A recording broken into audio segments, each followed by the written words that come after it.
business, and I've got one too. You can't mind your business. What's the matter with you? Welcome to the latest episode of the Brand Shorthand podcast. I'm your host, Mark Vandergrift, and with me is the most effective advertiser of positioning, Lorraine Kessler. Thing one, I'm going to give you a little different test today. What is on your most recent reading list? So I'm reading this book, American American Brutus. Brutus. Interesting. I've read it a couple times. It's a great book about John Wilkes Booth. The point it makes that is phenomenal is we think that the division is what's going on today with all the division within families politically is like some new phenomena. Read this book. Wow. John Wilkes Booth's family half went abolitionist, half went pro-slavery. They didn't talk to each other. So, and it's just a great book about his journey to the final attempt to assassinate Lincoln, which started as a kidnapping plot. And then I'm also reading, I always try for business to read something about positioning, and it helps us, and Michael Porter's Competitive Strategy. You can tell that I've got more note pages than the book. I just I need a think lot you'd of be help. better off just marking the few places you want to ignore. Yeah, I would be. My former boss told me that once I showed him a sheet I highlighted. He said, "Why don't you just write the things that you're not going to talk about?" Exactly. That's So, great. I love it. Well, next up on my reading list is Roy Williams' The Wizard of Ads. There's a 3-book series, and one of Roy's good friends just sent us a link to a 2007 Monday morning memo by Roy that was titled Why Most Ads Don't Work. And it was absolutely brilliant. So I actually am able to get it on Kindle, the first 2 books. I can't get the third one.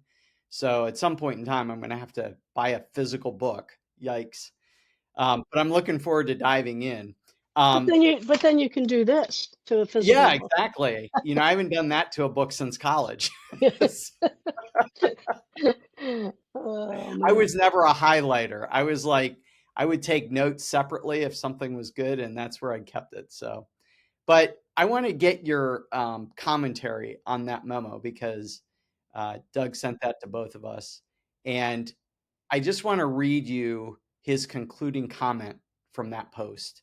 And then we'll start dissecting the 4 mistakes that he lists about why most ads don't work.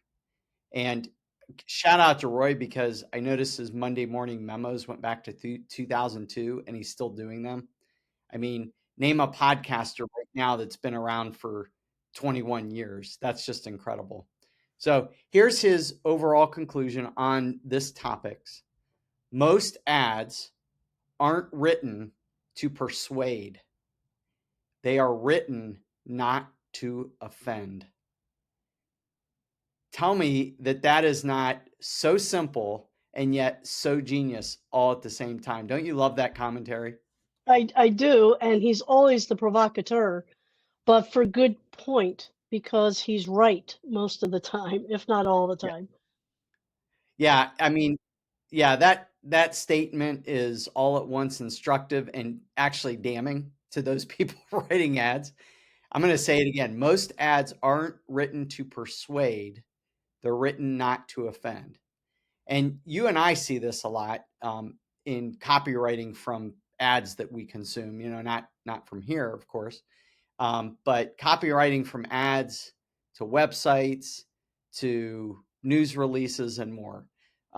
Most copy is descriptive or technical. I like to say, I'm reading this and it sounds like you're writing this copy so your high school English teacher or your college professor can grade it rather than being persuasive. And we know ads need to persuade, news releases need to persuade, websites need to persuade, social media ads need to persuade, all marketing content really needs to persuade. And when you write content to persuade, what does that really mean? Well, that means that there's a goal that has to trigger an action. So that might be to gain a click on a Google text ad to get to the landing page, Or in the direct mail world that we've worked in, it's to get to open an envelope. Or if you're looking at a brochure cover, you want to make sure someone's going to peruse past the cover of that brochure. In William's content, he makes this point by noting that ads that don't work rarely trigger the next step. And in that world at the time, that might have been a phone call or to send an email. As we fast forward today, it might be somebody not visiting a website or scanning a QR code. So most critically at the end, he says it's not going to get you a sale. Here's how Williams states the risk. He says, the customers who cost you money are the ones you never see. The ones who don't come in because your ads never got their attention. Thing one, can we say it any clearer than that? Yes, Bill Burmock actually said it's clear. He said, and I know that Roy wouldn't take offense with this. No. He said that if you fail to get attention in advertising, everything else is academic. So, this idea of the shock, it's the shock that carries emotional voltage. And what conveys emotional voltage, and these are Roy Williams' thoughts too, is vivid words, vivid language. So, if people are uncomfortable with the word shock, like you don't have to use profanity to shock. It can be to captivate. You need to stir the audience. You need to stir something in them that it is a surprise of some kind. That's what a shock can be. It can be a surprise, and it captivates them, and it holds their interest. And Ogilvy also said that I think 95% of the advertising's persuasion or effectiveness comes from the headline itself. So if you miss that, if you miss the headline, good luck with the rest of it. You can talk ad nauseum, and you're not going to get very far. Well, think how many emails are not open because the subject line is not what he would characterize as offensive, or how many direct mail, or most people call it junk mail, end up in the trash as you walk into the door because you've looked at the envelope and go, throwing it out. So he cites 4 mistakes in this Monday morning memo that he wrote, and they're certainly instructive. Let's talk through those. So the first mistake is that the advertiser is demanding polished and professional ads. And William's point is to break through to the Broca area of the brain where we all sit up and pay attention. Marketing can't be predictable. Lorraine, you and I hear the word professional all the time, and it makes our eyes roll to the back of our head because someone will say, make this ad professional or make a professional website. Well, what's the alternative? Nope. This time I was going to make you an unprofessional one. That's his kind of his point. Like, don't tell me to make something professional. We're already in a professional environment. It's going to be professional. So, this make me a professional looking logo. So what say you about this one where they're demanding a polished and professional ad? And it kind of relates to another point I think he makes in that memo later down, but I think it's confusing aesthetics with effective advertising. Making things very balanced and pretty and looking good, and we have the right colors and we have the right border, and it looks like a really skilled designer artist created it. I mean, that to me, that's how I translate what he's saying here. And or what I think people who say we want professional, they'll usually say professional looking. So what are they thinking of? They're not thinking of the message. They're thinking about maybe they've seen some desktop publishers that have, we get a lot of clients who say my daughter can make a website or my son has run off some flyers for us. And maybe they're just saying, I want something a little better designed. It looks a little better than that. Or we've done our own stuff. So sure, we're going to make it look better, but that's not the substance. That is not where words are the most powerful drug used by mankind. And this is from Rudyard Kipling, right? So Mhm. what is the concept? What are the words? What are we trying to say? And sometimes you'll find, well, we'll get to the thing about design in a minute, I think, Yeah, but that's my yeah. take on that. Well, and he's really talking about being provocative, like you said. We recently wrote a couple blog articles, and they got the most open rate, and it was interesting because it really speaks to that headline. And one of them, written by our creative director Scott, was Amazon Fresh steps in a fresh one, and that's just like, oh my gosh, I the innuendo there, but it makes you want to go, well, what did they do? What did they do? Another one I wrote recently was an article that talked about the Clydesdales that we had in town here. And the headline was "The Clydesdale, Bud Light's Unexpected Pooper Scooper," because they're the ones that are basically trying to clean up the mess that Bud Light created. So those are provocative headlines that I think that Roy Williams is really referencing here, and provocative imagery. I don't think that he's not including imagery. We talked about the copy, but the imagery is probably going to get my attention before I even read the headline. So, so many people today are using stock imagery that you see over and over and over again. How can you take your creative even and make it provocative? And I'm not talking, that everything has to be a sex ad or it needs to be some kind of offensive, in the world of language, offensive headline, but having ideas that are unique enough to go, hey, brain, stand up, look at this thing, and consume it. So I think that's really this first mistake. He's really trying to focus on the offensive or the persuasive nature of what he's talking here. Yeah, you can't, and I think Bernbach said this, you can't bore people into buying, right? I mean, that's a that's great. yeah, and it's of interest, if our listeners and viewers have not picked up, that both these headlines that you just mentioned, the one Scott wrote and the one you Yeah. wrote, have to do with poop. So That's true. I didn't yeah, even make that connection. yeah, right. It was obvious to me. Well, sometimes things go in waves. So apparently that will be our topic for a while. Well, the next mistake that he mentions is ads that inform but don't persuade. And to this, I say reference my comment before about writing for your high school English teacher or college professor. These are the ads that you just go yawn. Lorraine, you've seen these too often. And what's your general sense on this type of mistake? Well, educating your consumer is a slow boat to success, right? Because Mhm. it just requires so much, and it's so easy for them to become fatigued, right?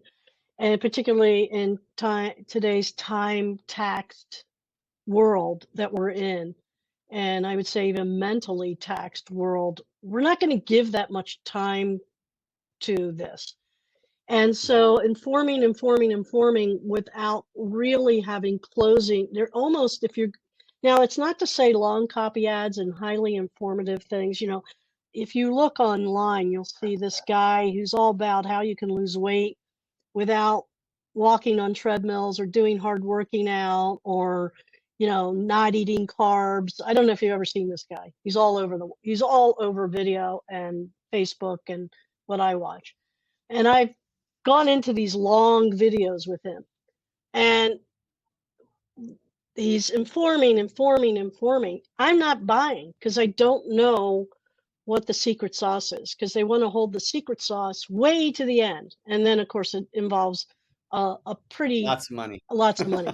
And so it's annoying. It's really annoying. It frustrates me. And I'm like, if you really cared about people losing weight, you'd start to give them closing statements about Mhm. your product, like almost within each little chapter, so that at any point I can say, I know what this is all about, and I can decide for or against. rather than Yeah. watching an hour-long video.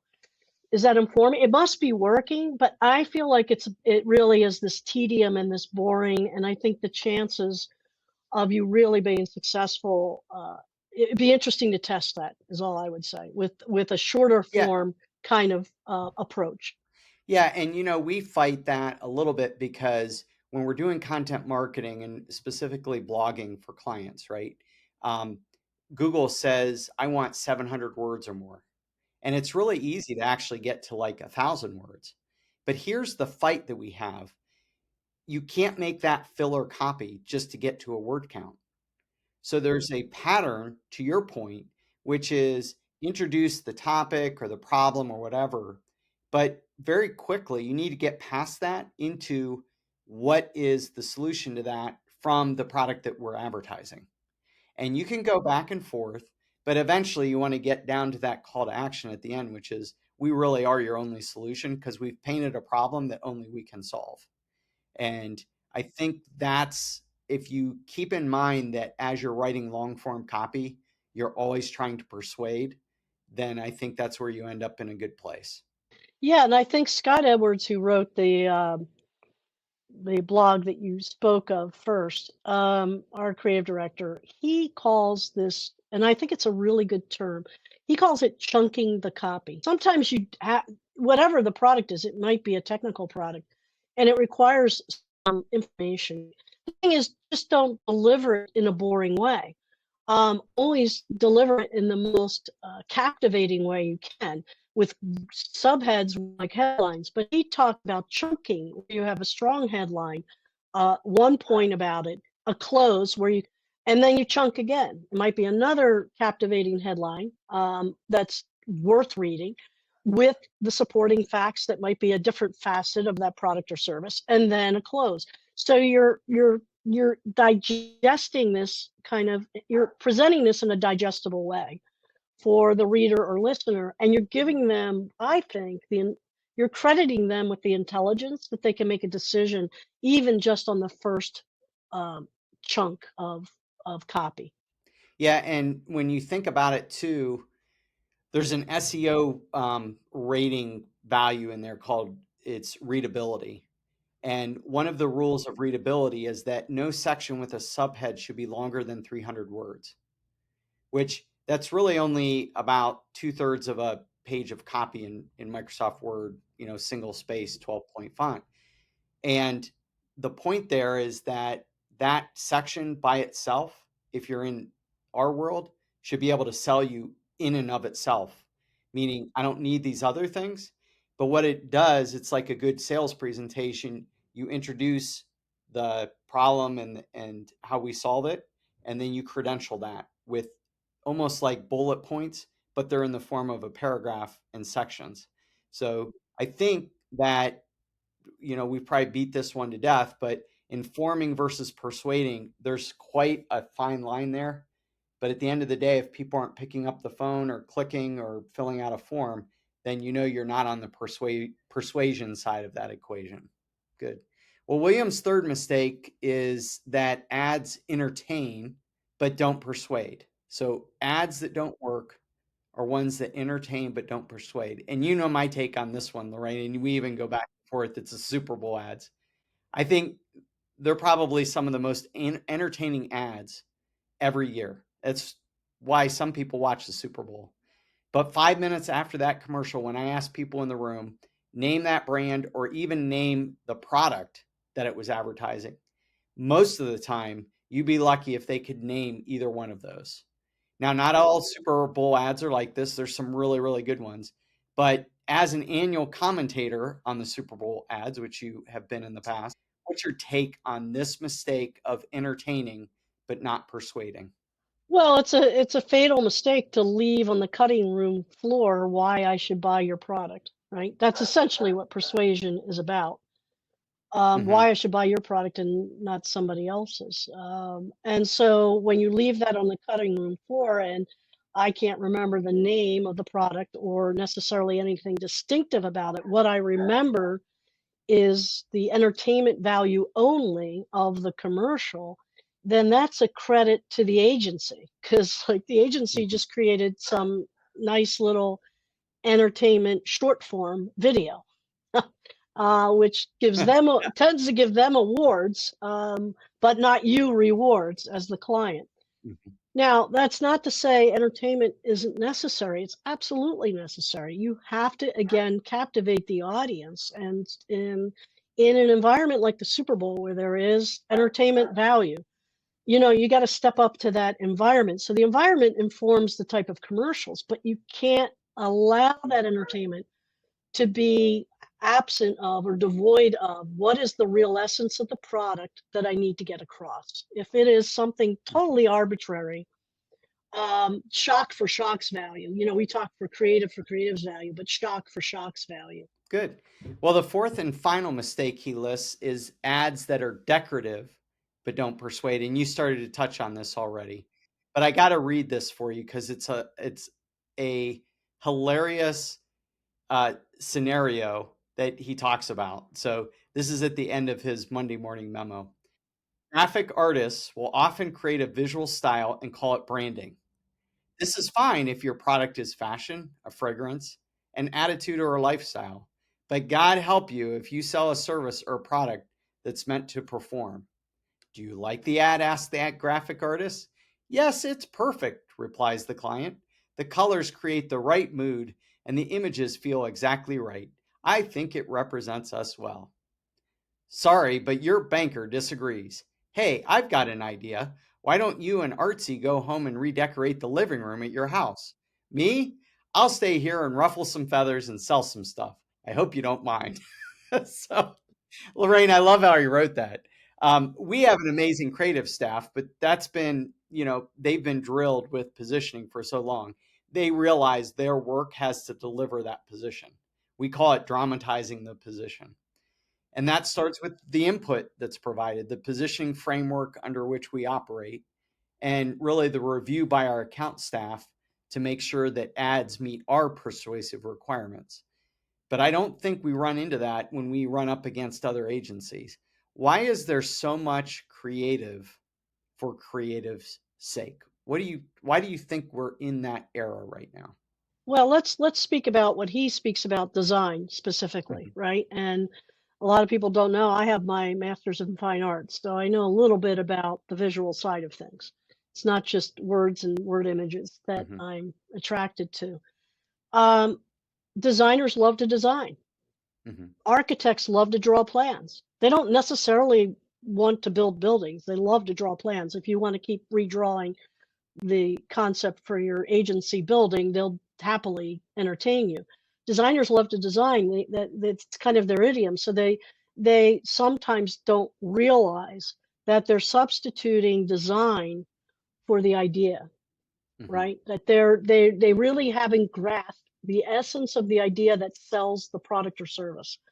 And so they over design. And as an artist, we all know when you get to a point and you like overworking the painting or drawing, you should have stepped away.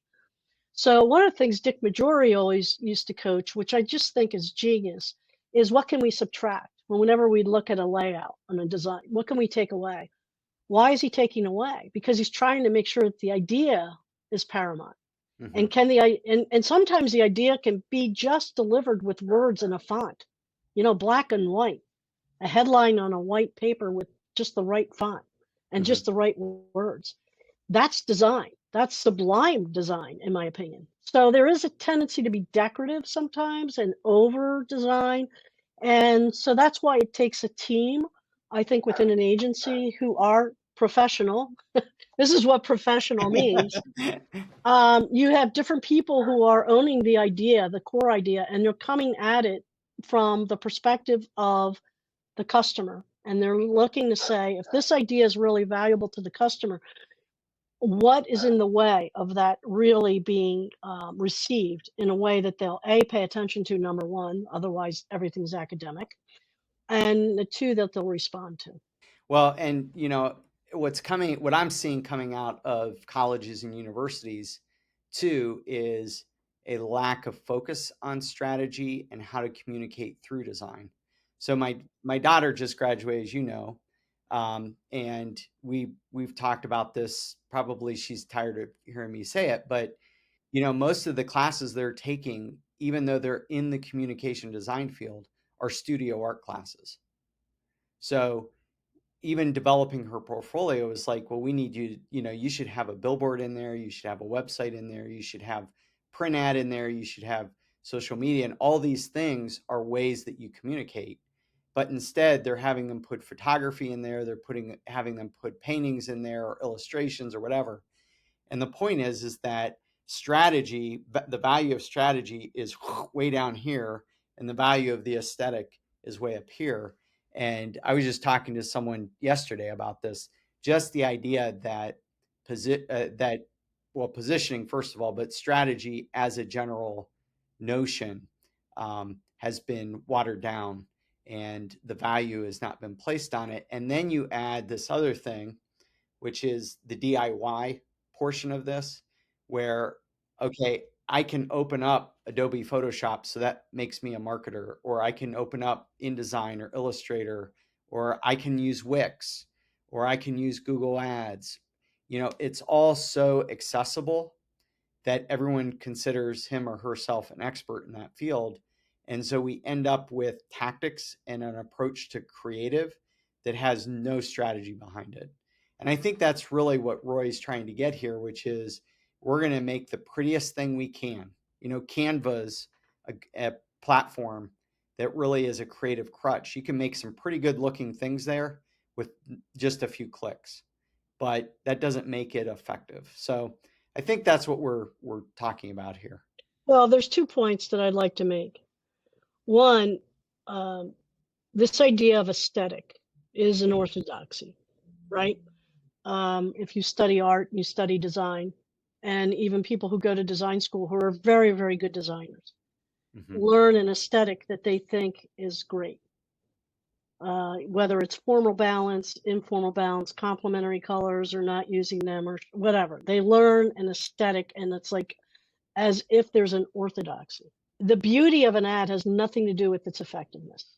The orthodoxy of the design has nothing to do with its effectiveness. In fact, an ad can be designed to be ugly and be highly effective. Yeah. I mean that. Intentional No, we design know that. Yep. to be ugly. That is in itself an aesthetic.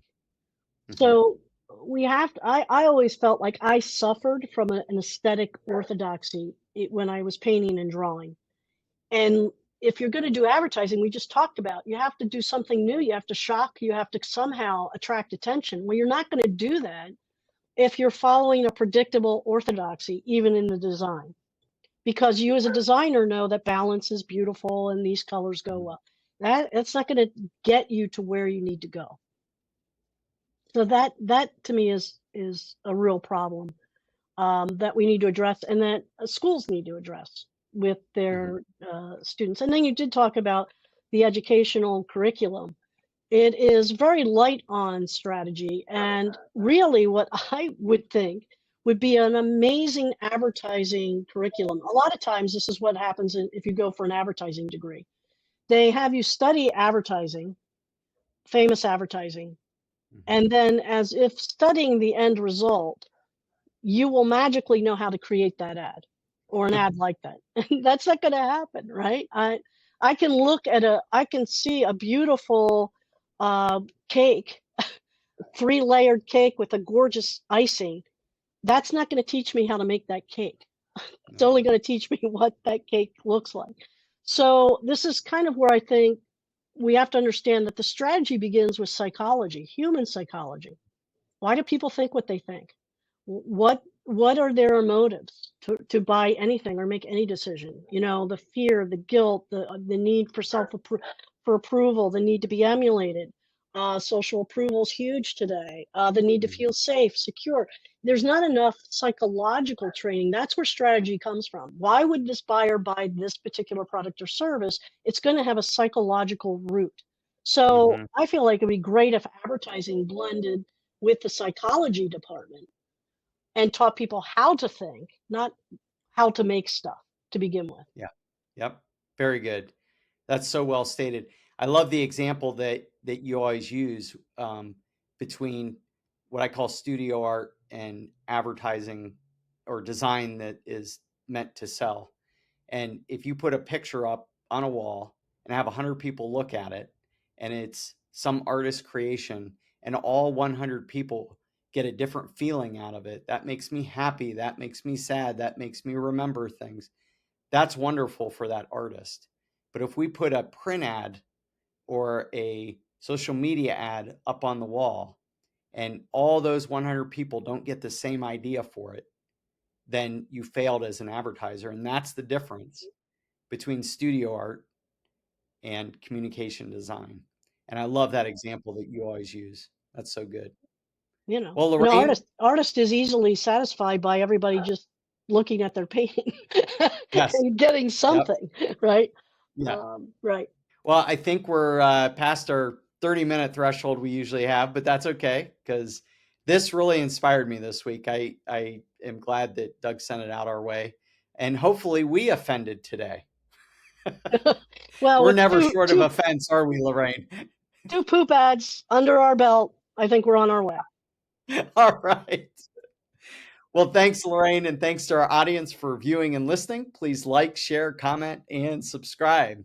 Then join us for the next episode of the Brand Shorthand as we discuss the core concepts of positioning. Until then, have an amazing day.